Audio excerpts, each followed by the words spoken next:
Hello everyone, astro Shri अनंता पर आप सभी का स्वागत है। जय माँ दुर्गे। आज हम बात करेंगे ग्रह के बारे में कि ग्रह को तीन भागों में बांटा गया है। देवतागण, मानवगण और राक्षसगण। देवतागण में सूर्य, मंगल, बृहस्पति और चंद्रमा आते हैं और राक्षसगण में शनि, राहु, केतु और शुक्र आते हैं।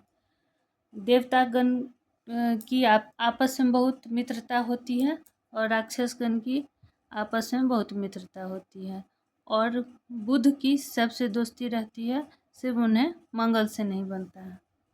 ये मोटा मोटी तौर पर हम बतला रहे हैं। अब देवता गण में भी सूर्य और मंगल क्रूर कहलाते हैं, लेकिन राक्षस गण में शुक्र होते हुए भी ये एक सौम्य ग्रह है।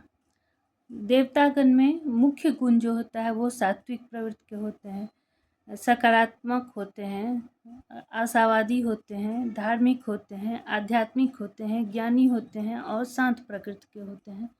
और राक्षस गण का ये अवगुण होता है कि वो तामसिक होते हैं, निडर होते हैं, लेकिन साहसी होते हैं, स्वतंत्र विचारधारा के होते हैं, कठोर होते हैं और उनमें सिक्स सेंस का भी खूबी रहता है।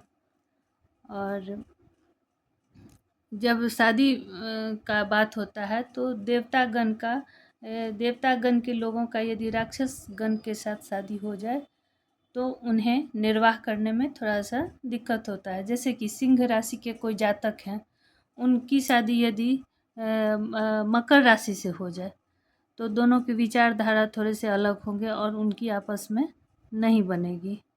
इस तरह से हम विचार करेंगे। लेकिन शादी विवाह के मामले में हम और भी बहुत कुछ देखेंगे, सिर्फ एक चीज़ नहीं देखेंगे। ये मोटा मोटी तौर पर हम बतला रहे हैं।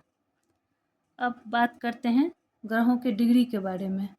तो जब भी कोई ग्रह 0 से 6 डिग्री पर होगा तो वो बाल अवस्था में होगा और उसका 25% रिजल्ट मिलेगा। और जब भी कोई ग्रह 6 से 12 डिग्री पर होंगे तो वो किशोरावस्था के होंगे और उसका 50% का रिजल्ट मिलेगा। जब भी कोई ग्रह 12 से 18 डिग्री पर होंगे तो युवा अवस्था के कहलाएंगे और उनका रिजल्ट 100% मिलेगा। और जब 18 से 24 डिग्री पर होंगे तो वो प्रौढ़ अवस्था के ग्रह होंगे और उसका 50% रिजल्ट होगा। और जब 24 से 30 डिग्री पर होंगे तो वो वृद्ध अवस्था के ग्रह कहलाएंगे और उसका 25% रिजल्ट होगा। अब इसका मतलब क्या हुआ? इसका मतलब ये है कि जैसे कि मान लेते हैं कि मकर राशि का ये कुंडली है और यहाँ पर शनि यहाँ बैठ गए और शनि बैठ गया और इनका शनि का डिग्री यदि 18 डिग्री पर हुआ तो मकर राशि में जब शनि बैठेंगे, यानी स्वयं के राशि में जब शनि बैठेंगे तो एक सस्य नाम का राजयोग बनता है और वो भी जब 18% डिग्री पर रहेंगे तो उनको 100% रिजल्ट मिलेगा, यानी बहुत ही अच्छा राजयोग होगा। उस राजयोग में उन्हें बहुत पैसा मिलेगा। जो भी राजयोग का फ़ायदा होता है वो सभी उनको प्राप्त होगा। और यही मान लीजिए कि यहाँ पर सस्य राजयोग बना, लेकिन वहाँ पे यदि डिग्री हो जाएगा 6 डिग्री तो हो सकता है कि वो योग तो बन गया लेकिन उतना उन्हें पैसा के मामले में आमदनी नहीं हुआ या उतना संतोष नहीं होगा राजयोग बनने के बाद भी। तो इस परिस्थिति में आदमी को रत्न पहनना चाहिए। नीलम रत्न होता है, उसको पहनना ज़रूरी होता है। अब 0 डिग्री का बात करते हैं तो जब कभी कभार ग्रह जो है 0 डिग्री पे होते हैं तो जिस भी ग्रह के साथ 0 डिग्री होंगे उससे संबंधित वो फल शुरुआती दौर में, बच्चा जब छोटा रहता है उस समय में वो ज़्यादा ही प्रभावी होता है और धीरे धीरे उसका असर कम होता है।